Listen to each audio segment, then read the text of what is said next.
My name is Benjamin Comstock. I'm from Carlsbad, New Mexico. Born and raised there.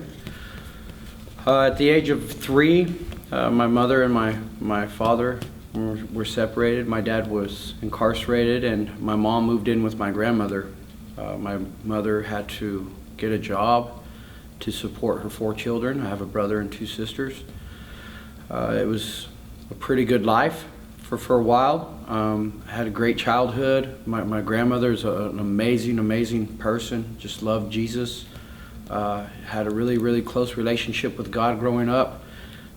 Very active member in my church, really good grades. I was doing really good in life. My mom met a man in church when I was 11 years old. Because she met him in church, it seemed like it was appointed by God, of course. There was a lot of encouragement and support from the members of the church. And after 4 months of meeting this man, my mom married him. This is the point where my life completely turned around. He was a different person when nobody else was around. And he was a very physical and mentally abusive person towards me. Of course, I was the protector of my brother and 2 sisters whenever the violence or you know, his who he was would attack them. I would get in the middle of it. And on the other side, when it was me, my brother and sisters would run. They were afraid. I was afraid too, but I don't know what it was. My mom wouldn't believe me when I told her this man was abusing me. It seemed like everything turned around, like I was creating this a lie. And by the time I was 13 years old, I was living on the streets. My grandmother had moved out and she had her own apartment, and so I was staying in between my grandmother's house and a friend's house from school. Of course, these weren't the model friends that a parent wants their children to hang out with. And so I found myself at a very young age experimenting with alcohol, marijuana, cocaine. And by the time I'm 15 years old, I'm a full-blown junkie. I'm shooting up. Any drug you can think of, I've done by the time I'm age 15. And it just kind of snowballed from there. Lived a very extreme life of just doing whatever I wanted to do, however I wanted to do it, and I really didn't care who was in the way, or it was just crazy. It just seemed like my whole childhood was gone, and so it was crazy. When I was 19 years old, I met a girl, you know, that kind of took my focus off this extreme life and made me really want to focus on her. And she had a son, and I ended up getting married to her and raising her son. Her and I had a kid also, and we stayed together for a while. I started doing good. I got off the drugs for the most part and moved to Colorado. And in Colorado, she left me, of course, because I'm confused. I don't even know how to be a man. And so I'm up there trying to raise a family and find somebody I can look up to as a father figure, and he turns out to be the wrong father figure. I just end up going to strip clubs and bars all day long, and I figured as long as I bring home a paycheck, that's all I need to do. And the only thing I knew how to do in a case where an issue of abandonment was drugs. And so up there in Colorado, I found a cocaine connection and tried to kill myself with shooting up cocaine. Well, I couldn't do it. I tried, I couldn't do it. I ended up moving back to Carlsbad, thinking I can patch things up with this girl and get my kids back, and I ended up getting myself in a lot of trouble. I ended up getting strung out on drugs really bad again, and it was just like I was right back to where I was before, and got myself thrown in jail for about a year. And while I was in jail, I met another girl, and this girl was something special. We rode each other for about a year and a half, and before we had any kind of physical contact. But I loved her with all my heart, and wanted to do good. I wanted a fresh start, and I saw this as an opportunity to live that life that I always thought what everybody's supposed to live, of course. And I tried. Got out of jail. She got out of jail, and we moved in together. And she came from the same background I did, so occasionally we'd get the urge to get high and have fun for the weekend. And so anyways, it was just right back to that again, for me. I would do really, really good. Did good for about 4 or 5 years, and ended up with a really, really good job, making some great money, and she was making really good money, but it was just something was always missing, and of course the first time something came up that I couldn't handle, first heartbreak, I ran to drugs again, and this time it bit me in the butt. I ended up getting hurt at work.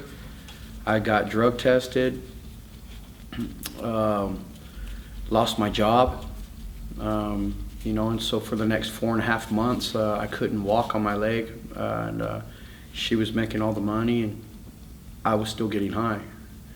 And of course that put a huge strain on the relationship. She wasn't a dummy. She knew what was going on, and she tried to warn me, she tried to help me, but I was just completely stuck. And I ended up losing my marriage. She asked me to move out. I lost my marriage, I lost my kids.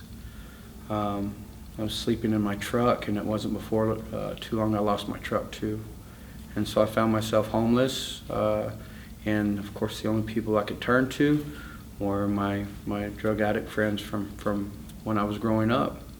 And so I found my friend, I guess you could say, said I could live with him, and that's what I did. I kind of just hung out with him. He was dealing in dope, and before I knew it, for about a year and a half, living with this guy, we became the biggest drug dealers in our community, that outstretched throughout our entire county and into our neighboring counties. We were dealing 4 to 6 pounds of meth every week, and I was just constantly high, just constantly partying, just going way out there, and I was lost, it didn't matter, nothing that I did, nothing that, no motorcycles, no trucks, no cars, no money, no girls. There wasn't anything at all that could replace that hurt that I had, that emptiness without my family, which I thought was my family. That wasn't what I was really hurting for. I just didn't know that at this point. And so for about this year and a half, for about 2 years, while I was on this just rampage, just a downward spiral, after losing my job, there was a pastor. His name is Zach Palin, was trying to get me to come to the Dream Center, and of course I was. There's no way I'm going to any Dream Center or any Dream or any rehab. I'll go when I'm ready to go. And it was just a mindset of not caring anymore. No regard for my life. If I couldn't have my family, if I couldn't have this or that, I was just gonna go head first into whatever. And I did a pretty good job of it. And one day, driving on my motorcycle, I had an ounce of meth on me. I got pulled over. They found the meth on me, and got myself in a lot of trouble. A lot of trouble. They wanted me to snitch on my roommate because he was wanted me to tell on him and turn him in or whatever, and I agreed on it so they would let me go. And jumped out of the truck and got to the house and told my roommate, hey man, they want me to snitch on you. You know, it's almost like, hey, the gig is up. You know, I don't know what to do. Just keep me high until they catch me, and then I'm going to go to prison for however long. I go to court, and he sentences me to 5 years in prison. And I already know that while I'm in prison for 5 years, the feds are going to come back and pick me up for the ounce of dope, and I'm going to do 10 to 15 on that. So a total of 15 to 20 years. And of course, I get pretty frustrated and mad at the judge, and I stand up in court and I begin yelling at him, cussing at him, calling him every name in the book. And while I'm yelling at him, I remember Pastor Zach Palin telling me about the Dream Center. And it's like my final shot. You know, I'm going to give this just one last chance. And I said, I told him, if you send me to prison, I'll be a monster when I get out. A monster of the worst kind. I said, how about sending me to a rehab? You know, nobody's ever sent me to a rehab. You know what's wrong with me. I just have a drug problem. And he said, okay, if you can get your mom to come and talk to me in the next 24 hours, I'll re-sentence you in 1 week. And so, of course, I thought, holy cow, you know. So I ran back to the cell, got on the phone, called my mom. Thank God she answered. She had given all hope on me. But she answered the phone. I begged her to go talk to the judge and this Pastor Zach Palin, and convinced the judge didn't even have to convince the judge. The judge had actually sent people to the Dream Center previously, and he wanted to make sure that my mom was okay with it. Of course, when I talked to my mom on the phone, I said I need a way out. I was trying to bond out. I was looking at all those years in prison. I really wanted to get out and kill myself. You know, the way I saw it, I would be 60 years old. My baby girl would be 30 years old when I got out of prison, and I really just didn't see any hope. I thought maybe I would be doing the world a favor by killing myself. But of course, all this other stuff came up. I saw it as my last window of opportunity, and took it, and it worked. Between my mom, the judge, and Zach Palin, and the Dream Center, they all collaborated, got together, and a week later, when I went back in front of the judge, he sentenced me to the Dream Center for 1 year. He said upon completion of the Dream Center that he would drop all my charges. And of course I was, let's go, let's do it. Okay, so the judge, my mother, and Zach, and the Dream Center, and of course, when he brought me back in to re-sentence me, he said, I'll sentence you to 1 year. I wanted to know a little bit about the Dream Center, so I asked if it was co-ed. I had heard it was co-ed, and they said, yeah, there'll be girls. And so I'm like, man, this is getting better. And I asked if I could smoke, and they said I could smoke cigarettes. And so this image that I got was, instead of going to prison for 15 to 20 years, I would be sitting on a porch for the next year, smoking cigarettes, talking to girls. You know, I had no idea. And I'm just thinking, woohoo, let's go. So the deal was just to wait for an open bed. Well, it turns out at the Dream Center, there's always an open bed. It's if you can make it, let's get over here. Well, because it's in Texas, and I got sentenced through New Mexico courts won't transport across state line. So I had to wait for the Dream Center to come and get me. Well, with that date not being known, my mother and the judge and Zach got together again and decided that he would release me to my mom with specific orders not to stop anywhere. If I stopped at my house, I would lose everything, and I would be right back in jail for the full sentence. So my mom took it very serious. I walked outside of jail with 2 pairs of orange boxers and some flip-flops, and got into her truck and came straight to the Dream Center. We stopped at a Walmart and got some, that's where I got the flip-flops, was at Walmart. When I walked out, it was just the 2 pairs of orange boxers. And my stepdad let me have one of his shirts and a hat, And that's how I showed up at the Dream Center, was in my underwear. And now, of course, it's a different story. But I knew on the way up here, we were driving in the truck. I asked if we could stop and get some cigarettes, and she said, well, they don't smoke there. We called and they said they don't smoke there. And so I was like, well, okay, I can respect that. I'd already been in jail for a month and a half, so I kind of had the nicotine out of my system already. And it was something I always wanted to do. I smoked for 30 years, and so it was kind of exciting. I asked her if I could get on the phone and look up the Dream Center on her phone, and she let me, and I got to looking at the pictures and noticed there weren't any girls in the photos. and it was almost like I could start, it was almost, at that moment I could feel something was fixing to happen that would change the rest of my life. And I knew it was coming. I've been waiting for a long time, actually, ever since I was a kid and lost that relationship. I was, when that man abused me the way he did, I felt like God abandoned me. I couldn't understand why something like that could happen to somebody like me. And I'd never been around anything like that. I've never heard of anybody going through something like that. And there I was, 13 years old, lucky to get a meal, and it was just crazy. And I lost that. I thought I hated God. I hated authority. I hated everything.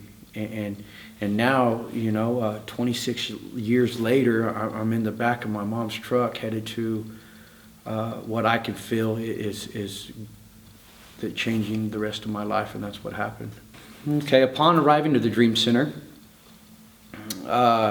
it was amazing. Everybody was loving, very accepting. I wasn't used to it. It was different. Of course, the way the Dream Center works is the newest guy is the most important guy in the house, and everybody goes out of their way to serve them. And that was very weird for me, to have another man want to do anything for me at all. Building a relationship with another man was completely out of the question. And so I even at the home, my first couple of days, I was trying to distance myself from everybody and go into survival mode, the only way I know how, except this time without the dope.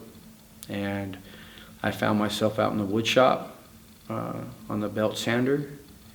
I was the only one in the bay at the time, and I prayed to God. I didn't know what else to do. I figured I'd give it a shot. And so I asked God. I told him that I remembered. It was almost like he was bringing it back, picture frame at a time, of the relationship I had with him as a child. And I could remember specific conversations. I can remember having fun in church. I can remember walking outside as a very young kid and looking up into heavens and just talking to God. And I remembered sitting with long conversations with my grandmother and the times that she told me how I would spend time with God. And it was like he was bringing all those memories back to me. And I just asked for the same heart, I asked God if he'd give me that heart again. I said, I don't remember what it was like. I said, I don't know if you're real. I don't know what's going on right now. All I do know is I don't have anything anymore. I have nothing, absolutely nothing. And I want to love you like I used to love you, however it has to happen.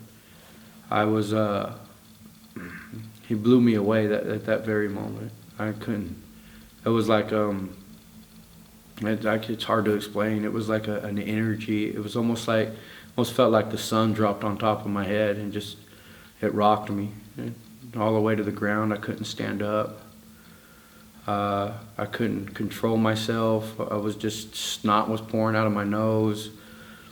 I couldn't stop crying. I couldn't talk. I was just blabbing, trying to talk, and it just didn't. It was just crazy. And another one of the students came in and picked me up and pulled me outside, and I kept asking him, what's wrong with me? What's wrong with me? And he said, man, you just got baptized. You know? It was awesome, bro. Awesome. And it was at that very, very moment, man, he took everything from me. Everything. I didn't think about doing drugs. I didn't think about the why this or how come me, or I didn't want to smoke a cigarette. I didn't want to cuss. I didn't want to yell. I didn't want to be angry. I just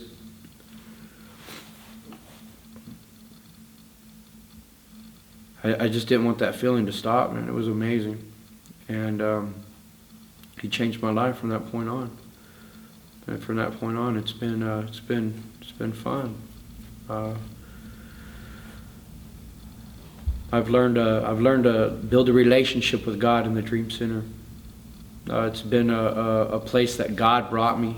He saved me from prison. He saved me from death.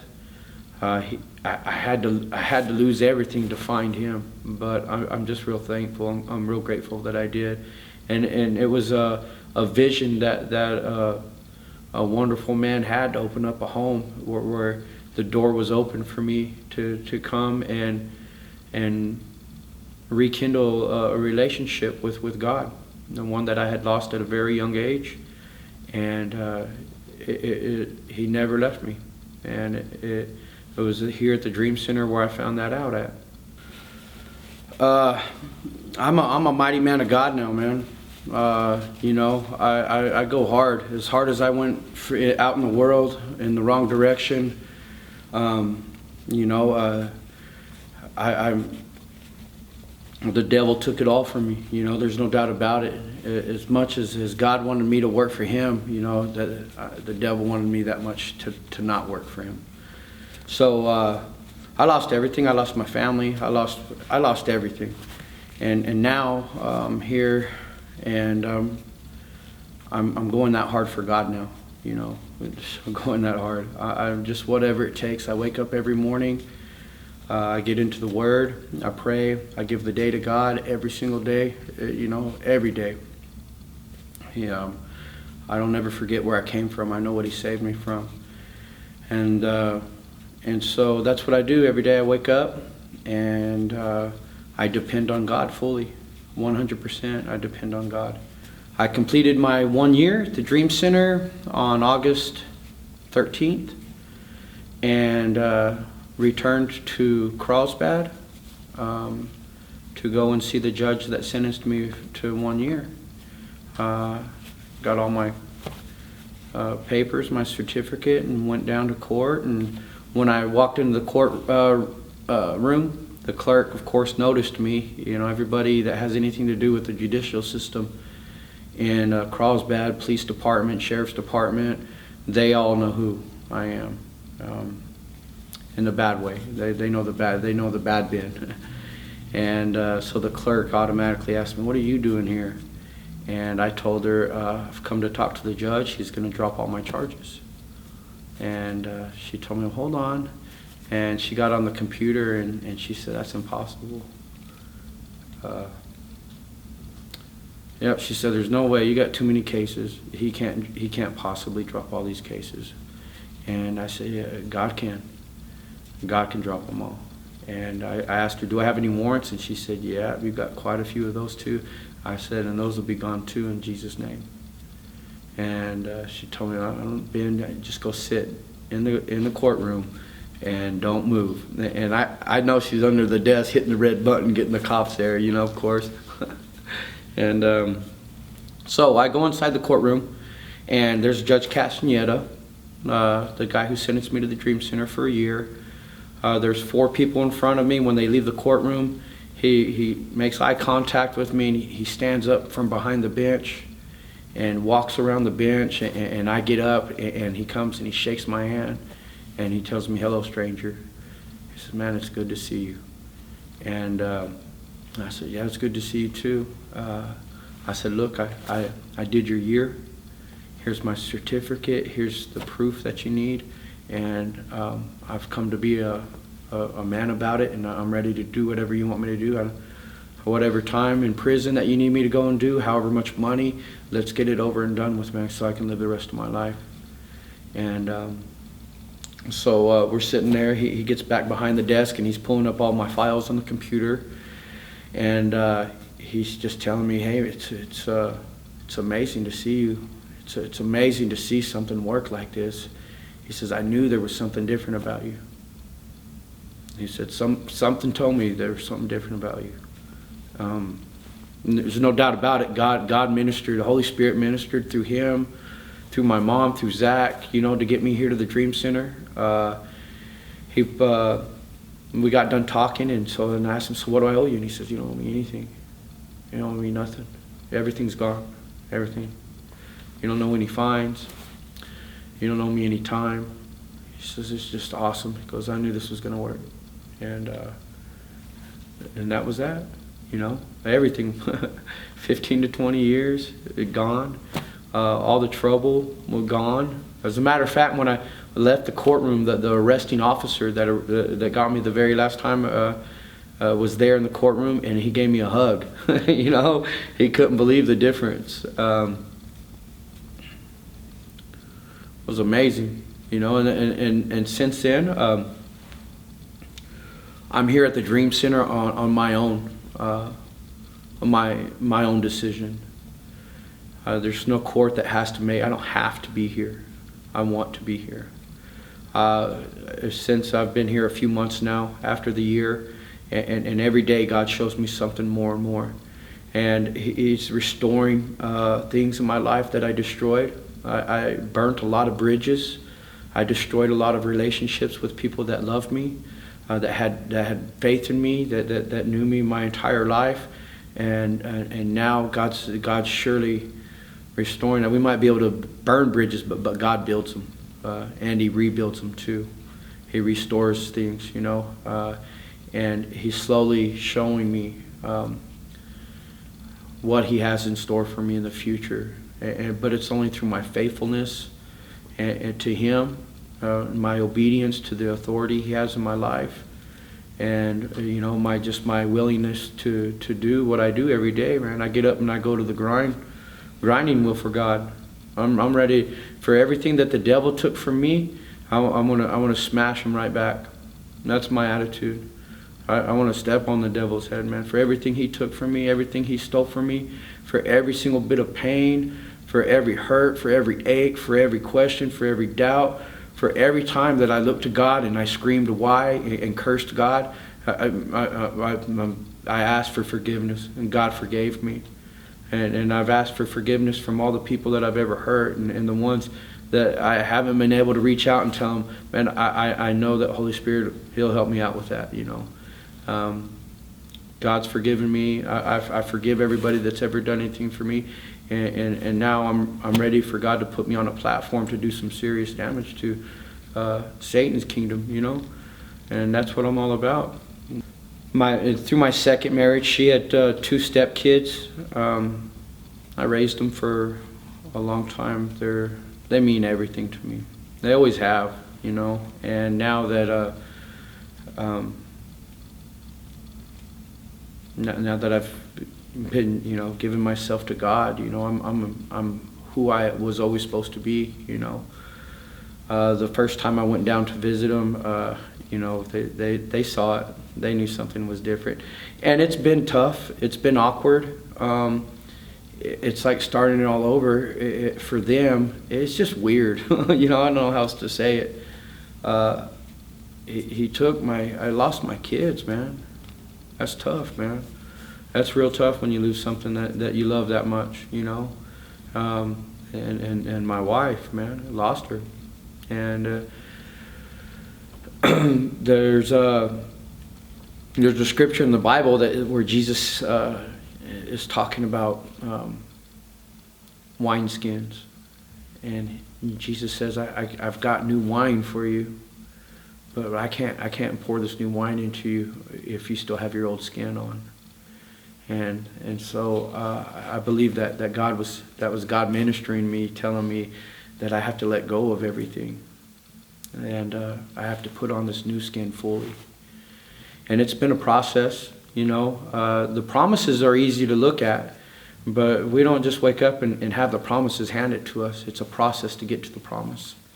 That's what makes us right there. And it's been just a short amount of time, and I can see God's restoring my relationship with my kids.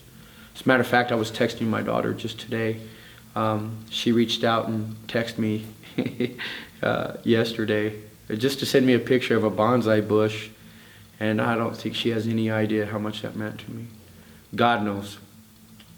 It meant the world to me, and just have little conversations with these people, and it was really neat. Today I woke up and I prayed, and it's a powerful prayer. I didn't think it was at the time, but I asked God. I was praying over the house, and then I just said, God, take my human point of view away. Take my human understanding away. Take my flesh desires. Just take it all away from me, and let me see what you want. Let me have your dreams.